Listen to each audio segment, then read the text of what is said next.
Chicago, like most big cities, has its fair share of unsolved crime. And in most of these cases, somebody saw or heard something. It could be a suspicious person, a car driving away from the scene, or simply overhearing somebody talking about the case. With your help, we can put these criminals behind bars where they belong.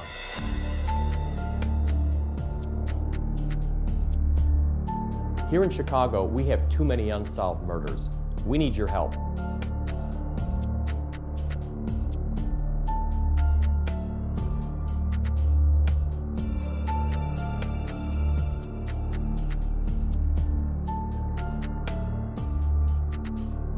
In these cases, the police department is only as strong as the citizens that get involved.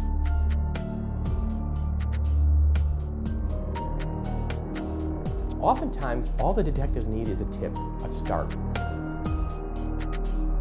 Somebody to call in and say, I saw something. Any little information that you know can be the impetus to solve the entire case.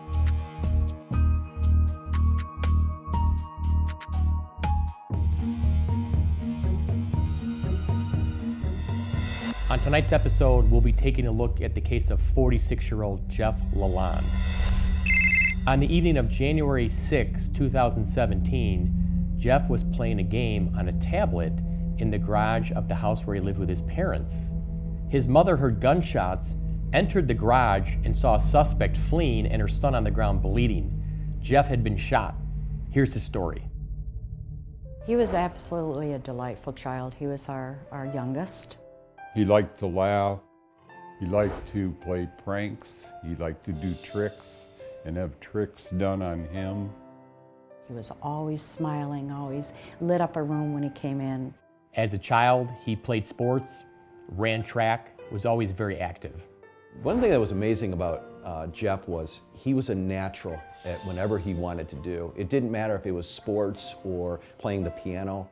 He was just naturally gifted, and he could hear a song, and within an hour he could play it. He could play it on the guitar, he could play it on the piano, and he had never had lessons. It amazed me how he could always do that. He was very close with his parents, very close with his own children. He was a conscientious father, had a good relationship with each of his children.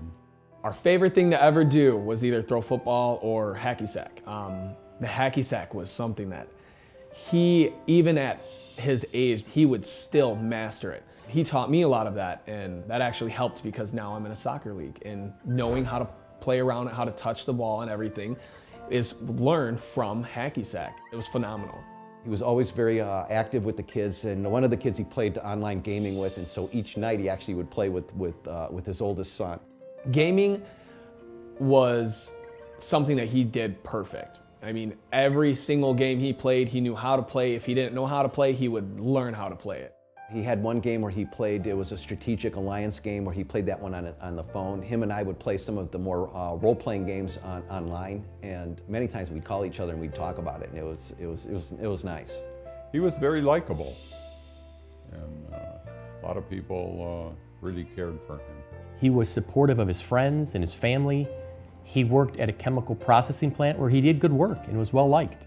He was very dedicated in his job. He worked very hard. He was very well liked by his employees and the people that he worked with. They absolutely adored him. He originally started working in warehousing and then eventually a supervisor, but he kind of really got his footing when he went into chemical processing. Anything that he did, though, that's the way he was. Whether it was sports, work, his children. Very dedicated. Never could his children have expected that during one of these online gaming sessions, an unknown assailant would have come into Jeff's house and tragically taken his life. With Forever 911. Hi. Please come to 3600 Creekside Court, please. Hurry. What's going on? Our son pulled into the driveway. We heard two pops, and he's on the ground bleeding, and I saw somebody running really fast past the front yard. We'll get them around. Please hurry. On January 6th of 2017, at approximately 8:32 p.m., officers responded to a 911 call. The mother ended up calling 911 related to her son and advised that she heard two shots. 3 officers responded within a minute or two response between each other.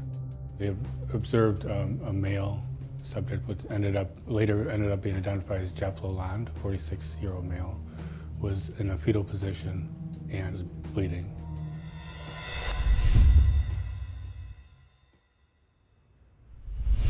In a heartbeat, tragedy can strike. An accident, a bad medical outcome, or a sudden death. If you or a loved one has been injured and someone else may be at fault, contact Craig Manarino and Amanda Brassfield today to discuss your legal options.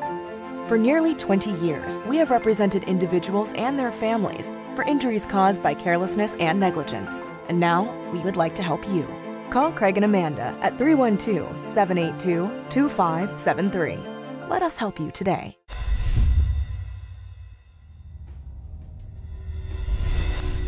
On January 6th, 2017, at approximately 8:32 p.m., the Winthrop Harbor Police Department received a 911 call. Our officers arrived. They found a 46-year-old white male, later identified as Jeff LaLond. He was lying on the ground, suffering from a gunshot wound. That day was a Friday, and it was a little different than the normal routine because we had ate out that afternoon and went to a movie. So we told him we weren't going to be having a dinner to help himself. After work, he would go to the gas station, purchase beer and cigarettes, and would drive home. He wasn't allowed to smoke inside the house, so he would smoke outside the house and would play a game online.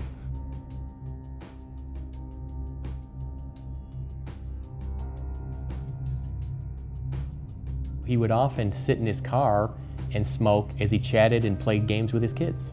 It was a cold evening. It was like 6 degrees.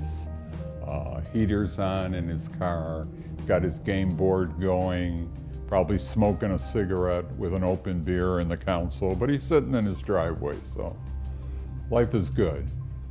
And then during these times, you know, he's drinking beer out there, so he's coming in the house once in a while using the washroom. And he comes in and we exchange a few words and he goes back out. So he was playing for a number of hours. We know he had a last communication with his gamer friends.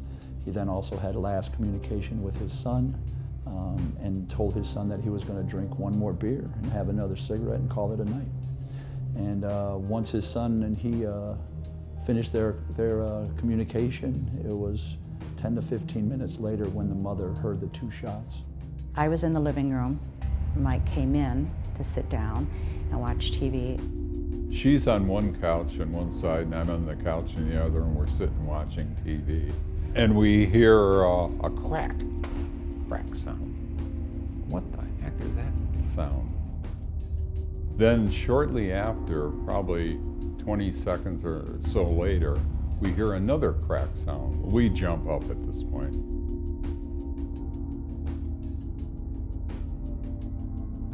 So we went to the garage and I saw somebody jump up from behind Jeff's car. He's not clearly visible, but he's got a black hood on and all black clothes. And suddenly he takes off across the front of the garage. And we're still learning what happened here. Was that Jeff running? Did he see something? Was he chasing somebody? So I walked to the end of the garage where the big garage door would be, and I looked in that direction and I saw nobody, and something caught my eye.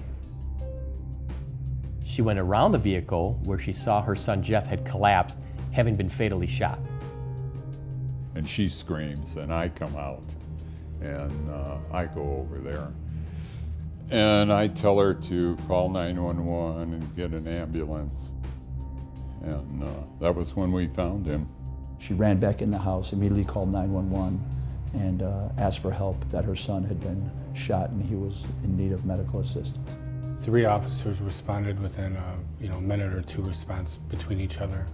They observed 2 cars in the garage. It was an attached garage to a residence.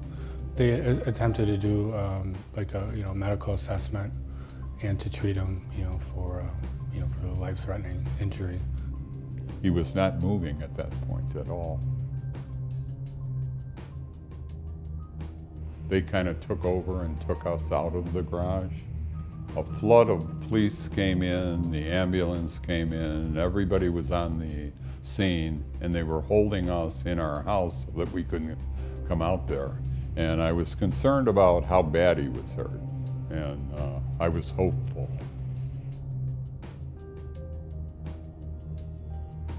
I'd just gotten home from a business trip the night before, and my mom called me.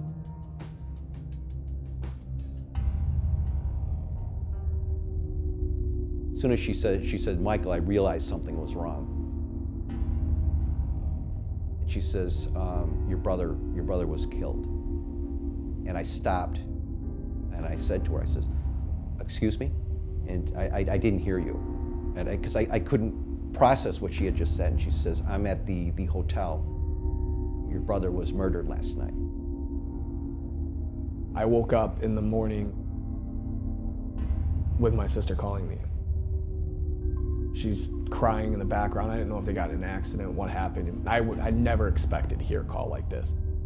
And to hear how he died and what happened, it was hard. You never think in a million years that you're ever going to get a phone call like that.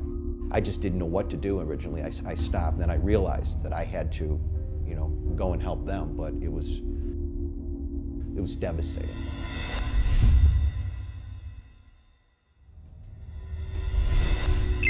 On January 6th of 2017, at approximately 8:32 p.m., officers responded to a 911 call. The mother heard 2 shots from inside the house. She exited through her house to the attached garage and observed what was later the suspect running across the garage.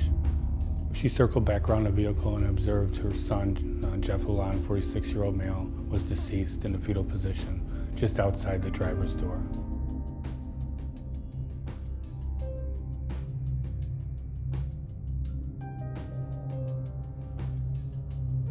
In speaking to the parents, obviously they've been traumatized by this event.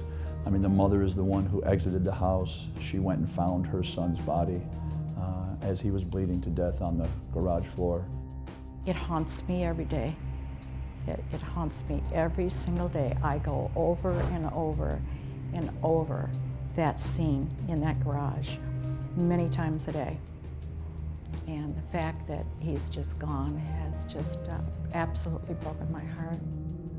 It's been devastating, and it's unrelenting.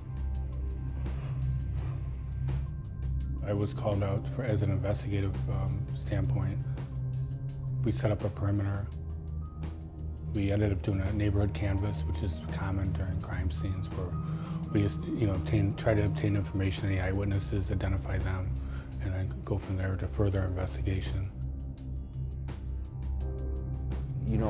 Being the son, I have to worry about what happened to my parents, where they're at. They have medical issues. My father has a heart issue, so I'm trying to think, okay, how is this impacting them? But then you also have the other part. You don't know what happens, so you're going through this period. That drive is the longest drive you'll ever go through. And I'm trying to think, what happened? What do I need to do? What's going on? It's a very difficult period. One I'll never forget. It was very hard when I heard that he left. I didn't believe it, to be completely honest. He was such a strong man, and I didn't believe it. I really didn't. Nothing compares to losing a child, nothing. Even at his age, you think about a tiny child, a loss, but even at his age of 47, it's just something that you're never prepared for. At that point, we ended up continuing to secure the scene. We ended up talking to the parents because the mother was the one that called 911. We transported it to the police department, her and her husband, which is the mother and father of the victim. And from there we conducted recorded interviews.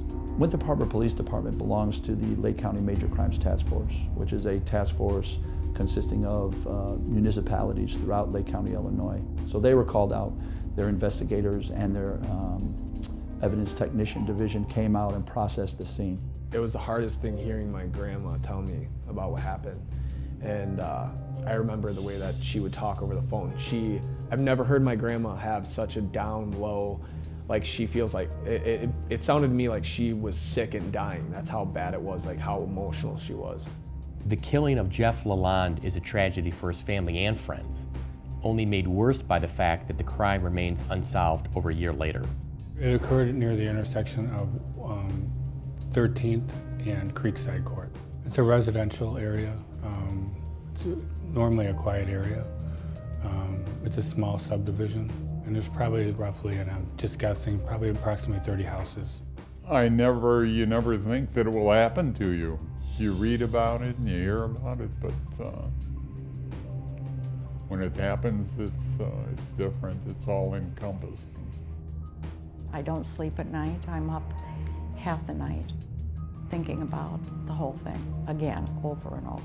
I can't get past it.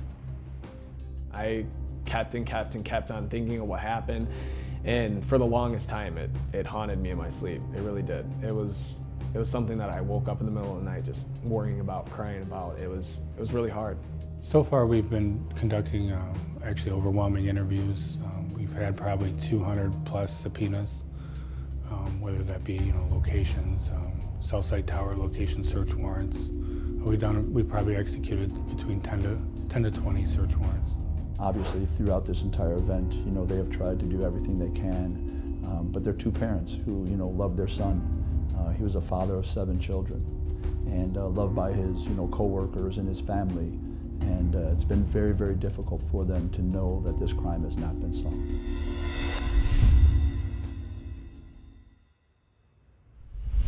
Hi, I'm Lisette Guillen from Case Files Chicago, and we like to feature your case on our show. If you know of an unsolved homicide from the Chicago area, our team wants to help you close the case. Please visit our website at www.casefileschicago.com. While you're there, you can also view our database of unsolved murders that needs your assistance. Only by working together can we solve these crimes and help heal our city. Thank you, Chicago, and stay safe. In a heartbeat, tragedy can strike. An accident, a bad medical outcome, or a sudden death. If you or a loved one has been injured and someone else may be at fault, contact Craig Manarino and Amanda Brassfield today to discuss your legal options. For nearly 20 years, we have represented individuals and their families for injuries caused by carelessness and negligence. And now, we would like to help you. Call Craig and Amanda at 312-782-2573. Let us help you today.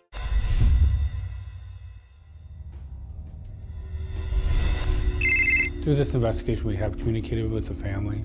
They've been very supportive of what we're doing. They've been cooperative, respectful towards us, and has helped us throughout this case. People don't realize when you have a death in the family, it's not like a ripple effect. It's more like what I call a tsunami, because it leaves devastation in many people's lives. And Jeff had some wonderful children, and now these children were left without a father, and so they're lost. You have parents now that have absolutely loved their son or daughter, and for me, my brother was one that I would call and I would bounce ideas off, or I'd talk to him, or when I'm traveling, and people don't realize how permanent something like that is. The few months before his passing, I didn't spend as much time talking to him and stuff like that, and that's something I regret. It's the biggest regret that I have in my entire life. He was somebody that not many people can understand me, but my dad understood everything about me. He really did. It's very hard. So it was very hard, and I've had a very, very rough time since his death. I can't move on. So. Detectives have searched for clues and canvassed the area, but they have no solid leads in catching Jeff's killer. That's why we need your help. We're currently investigating and following up every lead possible that we can. We've established, homicide task force locally within the Winthrop Harbor Police Department to solve this case, and we'll pursue every lead that we receive. So the Winthrop Harbor Police Department Homicide Task Force is very much interested in hearing from anyone that may have the most slight piece of information. You may think that your piece of information is not important. You may have forgotten something that you saw, and we want to talk to you if you have anything that could help us, that may lead us to any piece of information that we haven't gotten involved with this case. I think it's important that they, if anybody knows anything, that they call their local police to prevent this from happening to somebody else. And local police have put together a reward for any information that would be offered. I feel sorry also for the person that did this. I feel sorry for his family, because not only has it impacted our entire family, Jeff's children, his siblings, and his parents, and all of his friends, it's going to impact his family too, because they're going to lose a son. They're going to lose him because he's going to go to prison for this. When I went to give the speech that the day of his funeral, and it was probably one of the hardest speech that I've ever had to give. But when I got up there onto the stage and I looked across the funeral home, it was standing room only. There was so many people at this funeral, they were standing outside in the hallway.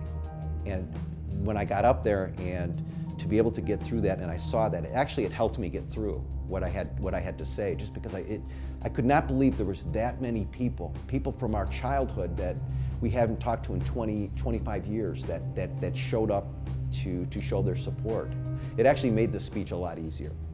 Jeff LaLond was a very positive person. He had 7 children. The family seeking closure, and his employees at Ivanhoe Industries loved him. We're asking you to contact us if you have any information related to this homicide investigation. So specifically what we're looking for is anyone that was in the area or out and about or may have looked outside. You may have heard something that at the time, you thought was just an innocuous noise, but now that you look back at it, hey, maybe that was 2 gunshots I heard. Or hey, there was somebody running down the street and you thought, oh, a guy out for a midnight jog. No, it was only 8:30 in the evening. So if you saw any vehicle, any person, please give us a call and give us that information. You may hold the key, the piece of that puzzle that we're really looking for. You can contact myself at the Winthrop Harbor Police Department, Detective Sergeant Willits. The number to the Winthrop Harbor Police Department is 847-872-2131. I miss him. I miss him a lot. Rest in peace. I'll see you someday. I love him and I miss him. And someday we'll be together again. The cases featured on tonight's episode remain unsolved, and we need your help.